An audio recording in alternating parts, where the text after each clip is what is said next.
Hey guys, welcome back to my channel. It's your girl, the Brooke Ashley, and today we are here to discuss The Real Housewives of Potomac, Season 6, Episode 13. Y'all, I told y'all on that community tab to get your champagne, your snacks, your beverages ready because I need all of my strength to get through this recap, all right? And by the way, this is the charcuterie tray that Giselle should have had for that raggedy party that was last week's episode, by the way. Okay?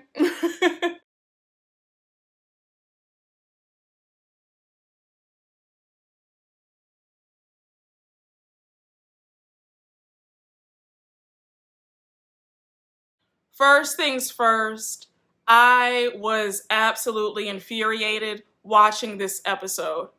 I watched this episode twice to make sure that I didn't miss anything because I was confused and I am still confused as to how things escalated as quickly as they did. I already know that this episode has everybody torn on how they feel. I get it. If you don't agree with what I say, that's fine. But again, I ask you to keep it respectful in the comments and please be respectful to each other. I thought that we left season 5 behind. I thought that we locked it away, threw away the key, and never looked back. This episode felt like remnants of season 5 are still lingering in the air. I'm this close to no longer watching the show anymore. It used to be fun and lighthearted. Last week's episode, we were all laughing. It was the best Potomac episode yet. So to go from that to now this, I was like, are you kidding me? I've also reached the point where I don't like anybody on this cast. I think that everybody is insufferable. And I know I said it a few weeks ago, but Potomac as a whole is a very unlikable cast.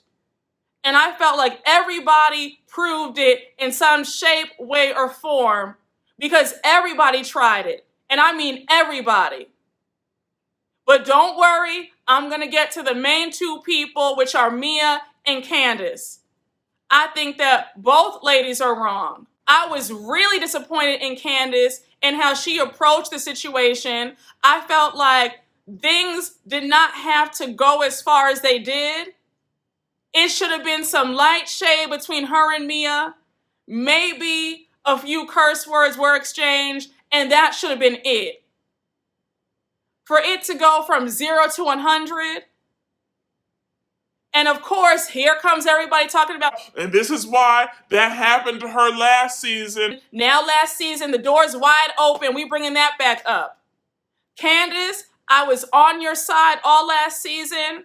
Yes, I do agree that there is colorism on this franchise. There are double standards, but that does not absolve you of knowing how to handle yourself. And before anybody gets mad, you come to my channel for me to be fair and objective. I can't justify Candiace's actions in this episode. From the moment that she walked in, I felt like Candiace's energy was off. She came in on the defense. She came in making shady, snide remarks about Mia. I just felt like it didn't have to go the way it went. I also have some issues with Wendy. Wendy, you got on my nerves as well. I caught the shady stuff that you did. You heard Candiace and Escalation say that they want to pick out their rooms. You said, oh, that's fine. Go ahead. Go pick out where you want to sleep. Then, when Karen and Ashley arrive, it's a whole different story. You say, well, I'm going to let Karen and Escala pick out their rooms first, and then Ashley, because we want to make sure that Ashley's okay, and then Mia, and then Candiace. So what was the point of Candiace picking out her room then if you were going to decide who got the best room and in what order? Huh? And Wendy, the same way that you pulled Candiace aside to tell her what they were saying about her at her video shoot, You could have pulled Candiace to the side and told her about Mia's mom. Like, hey girl, just a heads up, this is what's really going on with Mia and her mom. But now Candiace looks like the bad guy since she keeps coming for this lady's mama, and everybody else knows the backstory except for her. So Wendy, I have to look at you with the side eye. And Wendy, I also thought it was interesting how you gave Ashley such a warm greeting. I thought you didn't like Ashley. I would have nothing to say to Ashley after that stunt that she pulled telling me about these rumors in Williamsburg. You know that Ashley's messy and vile, so you sitting up here giving her a big hug when she comes to the house, and then it's all, well, we want to take care of you and make sure that you're fine, and we're looking out for you about the rooms. I said, wow, where is this all coming from? Karen, I got to get on you. You jumping in the middle talking about, Candiace, don't say that, like you're Mia's defender and protector. But funny, I don't remember you stepping in and trying to protect Candiace when Candiace got pounced on at that wine cellar. You were sitting up there playing both sides of the fence, trying to be neutral. But now all of a sudden, it's not right. That's not cool. That's somebody's mama. What are you doing? Robin, you want to sit up here to Ashley playing the victim, talking about, I don't feel good around Wendy. I don't like how Wendy did me. That wasn't right. She's making fun of my relationship, X, Y, and Z. I said, which one is it? Are you the villain or the victim? You can't be both. You and Giselle have sat up there and embarrassed that woman, talking about her appearance, how her personality has changed, how she's loose, how she's this and that. Now when Wendy bucks up to y'all and tells y'all, leave me alone, and Robin, you shouldn't be talking because your fake relationship, now you want to be mad. There's that colorism thing on this franchise where certain people who happen to be fair-skinned or of a lighter complexion can say whatever they want to say, and then when the dark-skinned woman stands up for herself, now it's an issue. Now you want to act like Wendy is the aggressor because she told you off and told you to stay out of her business and don't come for her and her family. If you cared about Wendy so much, you and Giselle would have pulled her to the side and told her. But no, y'all want to sit up there and tell Ashley to do it, and you know that Ashley and her are not even friends and don't even have that rapport like that. Giselle, while you weren't in this episode a whole lot, your remarks about Wendy giving you a shady invitation to the Eastern Shore, I mean, now girl, you're the same person who invited people to your construction site talking about to the friends and haters. So it's okay when you give a shady invitation, but when somebody else does it, now it's a problem and you don't want to go. Giselle, you flapping your gums on Watch What Happens Live, and you have one of the nastiest mouths on the cast. You're always shading people. So to see you act like you're just so, nice, and you would never say this and I would never say that, stop it. Ashley, you just live to antagonize Candiace. That's just what you do. You just get off on that. You look for any opportunity to get on Candiace. Like you live for it. That just makes your day to give her a hard time. Mia, I think that you are an awful addition to this show, including your husband. Gordon, you made a complete fool and jackass of yourself in this episode. You should be embarrassed. I said, do you get out much, Gordon? Because it's apparent that you don't. It's one thing to get lit and have a good time, but it's a completely different thing to just make a complete fool of yourself. The way you were sitting up there, stroking the air, talking about where the white women at, like, what are you talking about? Mia, you and Gordon look like two idiots. And you sitting up there trying to act like, that's just my husband. He just, acts crazy. He just likes to have a good time. No, that was an embarrassment. And the way he was talking to you, talking about, this is the only time I can tell you to shut the F up. Excuse me? Absolutely not.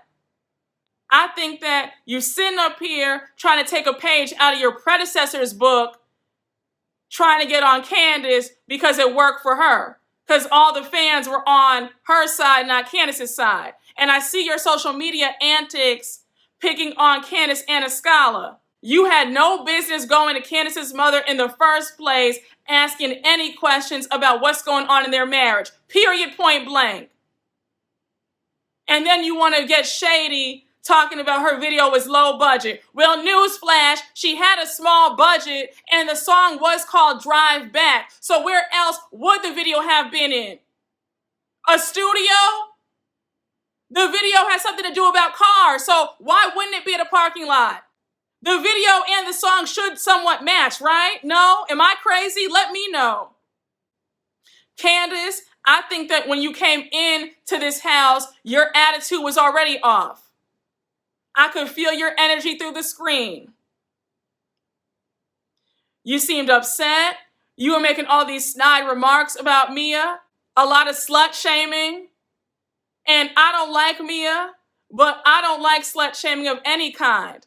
I don't like all this, well, you know, he found you at the strip club, that's your pimp. That's not cool. And yeah, I know, when somebody goes low, you go to hell. I get it. I'm here for it. But I feel like a true reader knows how to read somebody that has nothing to do about her sexuality, how many men she's been with, if she were a stripper or not. Mia has a lot of things that you could read her on, like you did earlier in the episode when you said her leaked booty and her botched lips and her size 14 shoe. Those are reads right there. You don't have to sit up here and talk about how she was a stripper and Captain Save a Hoe. Like, that wasn't cool to me. Everybody on this cast seems to have an issue when it comes to sexuality on here. It just seems to be like y'all can't seem to get it together. Karen talking about a hot box and, you know, this one is a whore and all that. It seems like y'all just have an issue and y'all need to work on that. And it slips out all too often with all of y'all. Because one day y'all want to be freak of the week and on stripper poles on the bus and having a good time. And then the next minute is lose, whore, hoe, this, that, the third, Captain Save a Hoe, she's an old stripper, that's her pimp. It's like, which one is it? Was there a scene that production cut out for everything to have gone 0 to 100 the way it did? We see you, Escala, Mia, and Wendy in one of the bedrooms. You guys are talking. You and Mia start arguing. Mia's phone rings. It's her friend calling her. And Mia says, it's my beautiful bombshell friend who has money, unlike these broke bitches. You start yelling, saying, your mama's a broke bitch. And then you start calling her a night crawler, a night walker, saying, go back to your pimp, let him make it rain on you, right? I felt if Mia had said I was a broke bitch, I would have called her a broke bitch right back. I would not have included her mother in that. You already said your mama's low budget. Okay, cool. I would not have gone on to keep calling her mom a broke bitch. Because her mom isn't there and her mom isn't in this. Second of all, I would have paid Mia dust. And I know that a lot of folks hate when I say this, but ignoring somebody is generally more powerful than giving them a reaction. I would not give Mia the satisfaction of getting riled up. Mia is a weak reader. She's annoying. She lies a lot. It's like there's nothing that Mia could say that would have me worked up like that. You know that you're not broke, so why are you going all crazy that she says broke bitches? Like, let's think about that. Let's think about this on a rational frame of mind. If somebody were to call me broke, I know that's not the truth, so I'm not getting upset by that. Period. I'm going to laugh it off and be like, okay, you know, you can think what you want, but my bank account says differently, okay? You know what I'm saying? Like, some stuff is not going to piss me off because I know what the truth is. So now when y'all all gather in the kitchen and Karen and Ashley arrive, we hear Mia telling Ashley, oh my gosh, this girl regarding Candiace is so mean. So Candiace overhears and says, look, I'm right here. If you're going to talk about me in front of my face, at least invite me into the conversation. So now Candiace starts telling Mia that the elephant in the room is that Mia needs therapy and how Mia treats people who aren't where she is financially differently, and how she's always bragging and boasting about how much money she has and makes. Now, Mia, you were dead wrong putting your finger in Candiace's face. Period, point blank. Don't do that. And for a lot of y'all talking about how, if you talk ish, get hit, or don't put your finger in somebody's face, that's grounds for an ass whooping, then how come nobody said anything about her putting her hand in Candiace's face? That was wrong. And Mia, you have a bad habit of putting your hands on people when they told you do not touch them. Because last week at Giselle and Robin's party, you were sitting up there touching Wendy on her shoulder, and Wendy had to check you and say, get your hands off of me, don't touch me. You get a rise off of trying to test people and test their limits. You got to stop that. And for any stans who want to bring up last season and say that Candiace's hands were in so-and-so's face, the cameras proved it when we saw the playback that Candiace's hands were nowhere near her face. So let's cut that noise right now. I'm not even going to do it.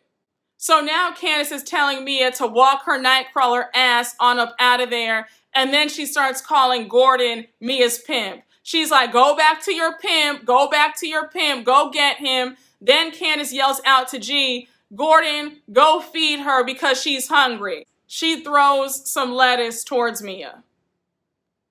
Wrong move, wrong road. Candiace, I thought that was very immature of you. Again, I want to know, was there a scene cut out? Had Mia said something like, I just wasn't clear as to what possessed you to throw that lettuce? I was like, it wasn't that deep for you to be doing all that. And also, you put your hands in the lettuce. Wendy, I'm sure, spent a nice coin on that food for everybody, and here you go, sticking your hands in it. Now nobody else can eat the damn salad. Mia turns around and says, Candiace, you need to grow up.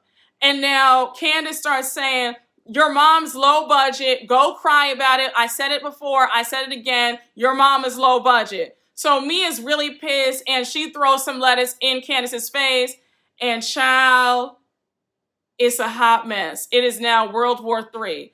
Candiace, I thought that your attitude was jacked up in this episode. I didn't like it. I didn't like you throwing the lettuce. There was no reason for it.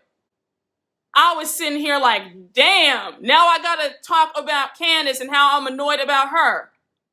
I already know that a lot of y'all are gonna be upset, like, well, Brooke, Mia's done X, Y, and Z. Yes, I agree with you. Mia is dead wrong. I agree 100%, but I will not sit up here and pretend like what Candiace did was right. I felt like Candiace took it too far, still mentioning the woman's mom. She could have read Mia on anything else, but to keep saying, your mama's low budget. Like, you had already said that last week. Move on. Let's find a new read. Yes, there is colorism on this show. I'm not denying that. Candiace does have the right to defend herself. I'm not denying that. But again, in this episode, I thought Candiace was wrong. I didn't like the way things escalated. It should not have escalated to this point. I don't turn on my TV to watch a whole bunch of fighting. I just come on here to watch some fun stuff, some lighthearted shade, and to see some nice houses and some nice vacations, not all this other mess. I had to do this recap several times. Well, actually, one of them got deleted. So I said, you know what? I'm not going scene by scene this time. So I'm just going to go and do an in-depth rundown on what I thought about each woman because I didn't have the wherewithal to just re-say whatever I said. I'm just not feeling this formula for Potomac. Something has to change. This is a very unlikable cast for several reasons. It's annoying when these kind of episodes come on because now on Twitter, folks are talking about, Monique deserves an apology and how she was vindicated in this episode. No, she wasn't. What happened in last season was a case of misplaced anger. Monique was upset at Giselle and Robin, and she knew that she couldn't hit one of them. So she took out her anger on Candiace because she knew that Candiace was the weak link in her opinion, and that's why she attacked her. Period, point blank. Candiace had been a good friend to her. She was defending her when those rumors were surfacing. And she even said, I don't believe a word of it. Y'all are crazy. Those kids look just like Chris. And what was the things that she got? Getting hit upside her head and blamed for the whole thing, and she didn't even do anything. This cast has a lot of issues. Potomac, I was expecting so much better this season. So far, it's been a lot of okay filler episodes, a few explosive episodes, and the rest have just been downright aggravating. We had that one standout episode that was A1, and I'll go as far as to say that last week's episode was the best out of all the 6 seasons that you guys have been on the air. That's how good that episode was. But y'all, I know that you guys want to hear my thoughts and my commentary regarding Candiace and Mia and this whole blow up. And now here you have it. Candiace took it way too far. It did not have to escalate the way that it did. And I can't sit up here and justify her actions. In honor of this wretched trip to the Eastern Shore, I have my Casamigos. All right? So take a shot because we all need one. This was a terrible episode with a whole lot of nonsense that could have been avoided. All right? But I love you guys. Thank you all for watching. And as always, make sure to like, comment, and subscribe. And I will see you all later. Bye. Oh! Shout out to everybody. I had fun. I gotta be good.